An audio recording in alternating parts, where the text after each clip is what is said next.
ये एयरपोर्ट की तस्वीरें दिखा रहे हैं आप, देखिए मुख्यमंत्री महाराष्ट्र के देवेंद्र फडणवीस आपको दिखाई दे रहे हैं, केंद्रीय मंत्री नितिन गडकरी, एयरपोर्ट पर ये तमाम लोग स्वागत करने के लिए पहुंचे हुए हैं। प्रधानमंत्री नरेंद्र मोदी की फ्लाइट ने जब लैंड किया था उसके बाद जब वो उतर कर आए, और इसके पहले अब नितिन गडकरी जी को 2013 भी याद आ रहा होगा जब मोहन भागवत से बतौर सीएम मुलाकात करने के लिए गए होंगे विजय जी, और उस समय यही प्रधानमंत्री के उम्मीदवार होंगे। आरएसएस की मुहर के बाद 58 दिनों के बाद ऐलान कर दिया गया था। बिल्कुल, नितिन गडकरी साहब का एक तो नागपुर से ही हैं वो, बिल्कुल, और उनका भी बचपन से संघ से जुड़ाव है। उनकी माताजी उनका घर भी महाल में है, महाल में है जहाँ पर पुराना तो वो मुख्यालय बचपन से ही संघ में लगातार जुड़े रहे।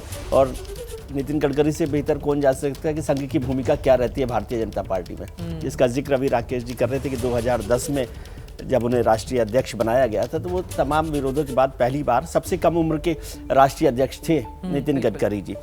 देखिए, एक बात को समझना चाहिए, हो सकता है कि औपचारिक तौर पर राकेश सिन्हा जी भी इस बात को स्वीकार न करें कि संघ और भारतीय जनता पार्टी में ये कहना कि कोई राजनीतिक रिश्ता नहीं है, उसे मैं ठीक नहीं मानता।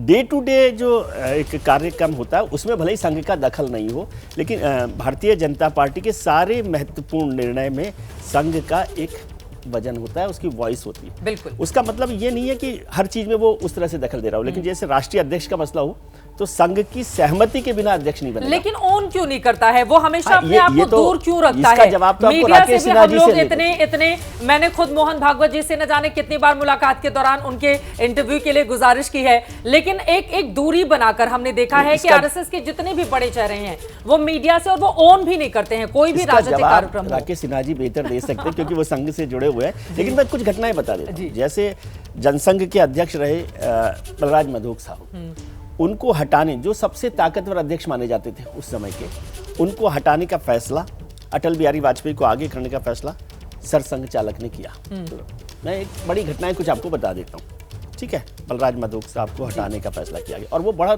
महत्वपूर्ण फैसला था उस समय की राजनीति के हिसाब से आप नजरिए। दूसरा एक बड़ा महत्वपूर्ण फैसला देखिए, जब अटल बिहारी वाजपेयी की सरकार है और जसवंत सिंह और प्रमोद महाजन को मंत्री बनाने का फैसला प्रधानमंत्री वाजपेयी करते हैं, और उनका नाम हाथ से लिखकर वो लिस्ट अपने पीए को देते हैं, सहयोगी को देते हैं। कंचन गुप्ता उस समय हुआ करते थे और दूसरे लोग होते थे, वो राष्ट्रपति भवन भेज दी जाती है लिस्ट, और उसके बाद सुदर्शन जी, ये सुदर्शन बिल्कुल वाजपेयी जी के घर पहुंचते हैं, निवास पर पहुंचते हैं, और डिनर टेबल पर वो बात होती है उनके साथ। हाँ। और आधा घंटे बाद उस लिस्ट में से नाम काट दिया जाता है। जसवंत सिंह और प्रमोद महाजन, तो दोनों के दोनों लोग वाजपेयी जी के सबसे खास लोग हैं, उनके नाम काट दिए जाते हैं। बिल्कुल, ये मैं ऐसे उदाहरण आपको बता रहा हूँ जिसकी चर्चा कर सकते हैं। फिर जैसा जिक्र हुआ कि नरेंद्र मोदी जी को लेकर हुआ ही कि जब उनको प्रधानमंत्री पद का उम्मीदवार बनाने का फैसला था तो वो संघ की तरफ से किया गया, उसमें कोई बड़ा बदलाव नहीं। आरएसएस से जुड़ा संगठन भारतीय मजदूर संघ ने भी अटल सरकार के खिलाफ एक वक्त पर बड़ा प्रदर्शन किया था। स्वदेशी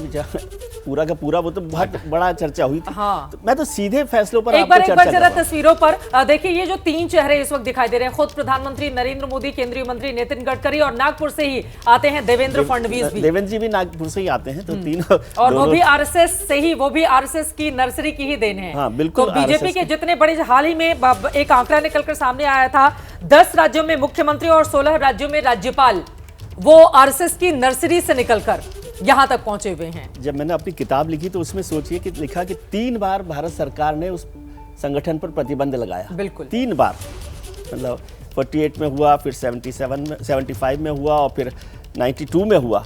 और आज की तारीख में सरकार, आपने तो गिन लिए, आज की तारीख में गिन ही नहीं सकते कि सरकार के कितने महत्वपूर्ण पदों पर संघ का जो विचार वाला व्यक्ति है वो वहाँ बैठा हुआ है, चाहे वो राज्यपाल हो, चाहे वो मुख्यमंत्री हो, और अब तो वाइस चांसलर्स को लोग कहा करते हैं, जिसका राहुल गांधी बड़ी चर्चा करते हैं कि वो विचार जो है राष्ट्रीय स्वयंसेवक संघ का, हाँ। वो वाइस चांसलर्स के तौर पर हो रहा है। एक बार जब मोहन भागवत जी यहाँ 2018 में विज्ञान भवन में व्याख्यानमाला में आए थे, तो उन्होंने इस बात को कहा था कि आजकल बहुत सारे लोग संघ के जो बड़े पदाधिकारी हैं उनके साथ फोटो खिंचाते हैं और कहते हैं कि भाई वो संघ के साथ हैं और इसलिए उनको मौका मिल जाता है जी।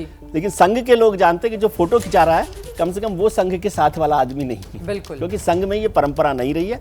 लेकिन ये साफ है आज लेकिन की ये परंपरा राजनीति क्यों में। नहीं रही है, यही मैं जानना, मुझे लगता है एक बार मैं राकेश जी के पास आऊं। आपने कहा कि राकेश जी से एक बात और पूछ बैन लीजिए लगा, कि 11 साल क्यों नहीं रहे प्रधानमंत्री, नहीं आए, यहाँ वहां पर नहीं पहुंचे। बिल्कुल, ये दोनों ही सवाल। लेकिन आपने जो जिक्र किया उसमें एक लाइन जोड़ते हुए, 1948 में महात्मा गांधी की हत्या के बाद जब आरएसएस पर बैन लगा था, उस समय देश भर से 20,000 से ज्यादा आरएसएस के स्वयंसेवकों को गिरफ्तार कर लिया था। तो आप सोचिए किस तरह की यात्रा आरएसएस ने तब से लेकर आज तक यहां पर तय की है।